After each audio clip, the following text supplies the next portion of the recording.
सबके साधना आज्ञा चक्र तक चलता है स्वामी जी, लेकिन समर्पण में शास्त्रार्थ तक है ना, इसका क्या विशेषता है और इस तरह ध्यान करने से क्या लाभ है?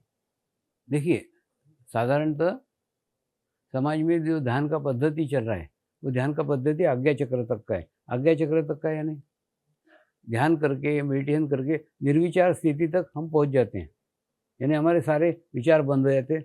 एक निर्विचारता का अवस्था, एक निर्विचारता का स्थिति हमको प्राप्त हो जाता है। हम उसी को ध्यान समझने लग जाते हैं। समाज में ये चल रहा है ना, लेकिन उसके लिए कोई ध्यान आवश्यक नहीं है ना। अब अगर आप अच्छे पेंटर हो, तो पेंटिंग करते, करते, करते, करते भी आप यहाँ तक पहुँच सकते हो। पेंटिंग करते-करते भी आपको निर्विचारता की अवस्था प्राप्त हो सकती है।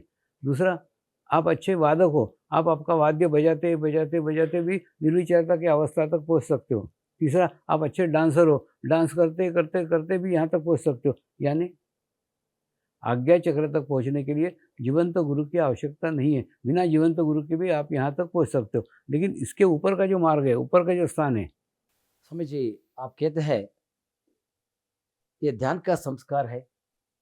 नहीं। एक बार क्या हुआ, दांडी के आश्रम में जैन मुनियों का शिविर हुआ।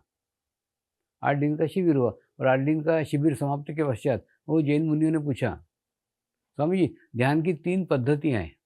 एक पद्धति है त्राटक, यानी एक ज्योति के ऊपर एकाग्रता से देखते रहो, देखते रहो, देखते रहो और एकदम निर्विचारता का स्थिति आ जाता है। आपने उस पद्धति से भी ध्यान नहीं करा है। दूसरी पद्धति है सांस के ऊपर चित्त रखना।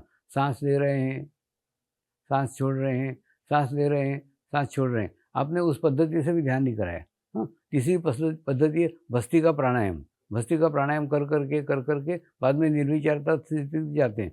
उस पद्धति से भी ध्यान नहीं कराया। आपने तो कुछ भी नहीं कराया। ये ध्यान की 3 पद्धतियाँ हैं, आपने तीनों पद्धति से भी ध्यान नहीं कराया।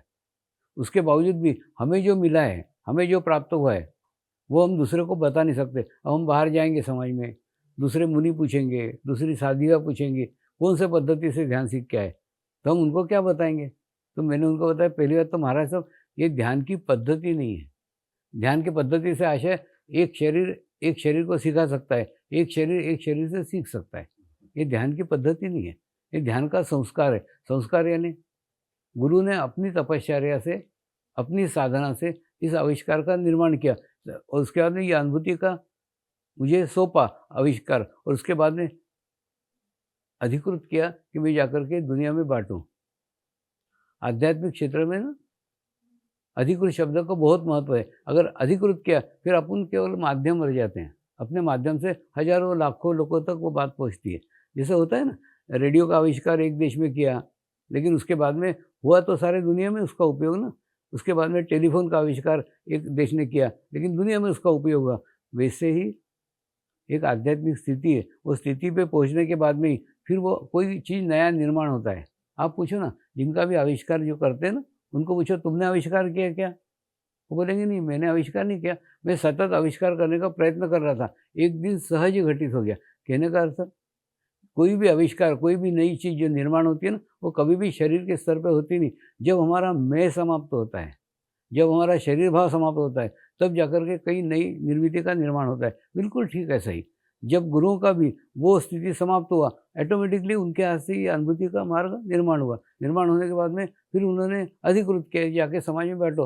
और मेरे गुरु बोलते थे कि सारा समाज साधु सन्यासी नहीं है, इसलिए गुरुओं ने एक सामान्य मनुष्य का चुनाव किया कि उसके माध्यम से वो सामान्य से सामान्य मनुष्य तक वो पहुँचाए। मैं कोई साधु सन्यासी नहीं हूँ, मैं एक सामान्य तुम्हारे ही जैसा गृहस्थ हूँ, बाल बच्चे वाला हूँ, मुझे पोता है, पोती है, लड़का है, सब है।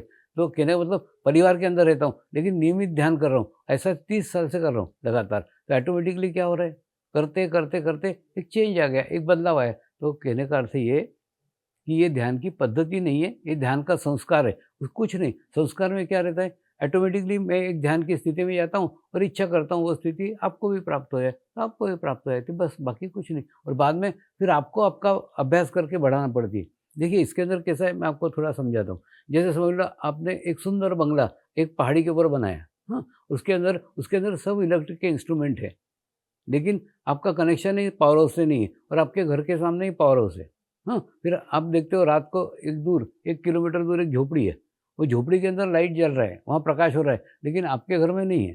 फिर आप क्या करते हो, एक एप्लीकेशन देते हो पावर हाउस को कि मेरे को भी लाइट का कनेक्शन दिया जाए। फिर क्या होता है, पावर हाउस से इलेक्ट्रिशियन आता है, आपके बंगले का कनेक्शन पावर हाउस से कर देता है और चले जाता है।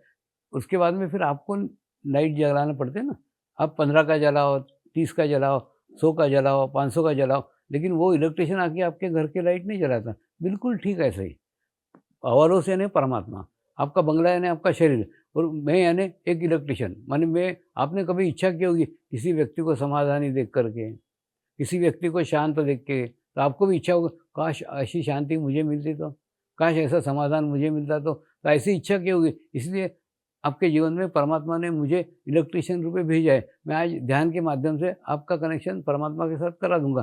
करने के बाद में रेगुलर प्रैक्टिस आपको करना पड़ेगी, मेरा काम तो खत्म हो गया। तो कहने का अर्थ, ये ध्यान की पद्धति नहीं है, ध्यान का संस्कार है। तो संस्कार के माध्यम से ये आप तक पहुँचता है, और पहुँचने के बाद में वो कनेक्शन आपका प्राप्त होता है। कनेक्शन प्राप्त होने में कितना प्रगति करने का है, कितना बढ़ाने है, ये आपके ऊपर निर्भर है। मेरा निर्भर वहाँ खत्म हो जाता है। ಗ್ಯಾರಂಟಿ ನ್ಯೂಸ್, ಸುದ್ದಿ ಖಚಿತ, ನ್ಯಾಯ ನಿಶ್ಚಿತ.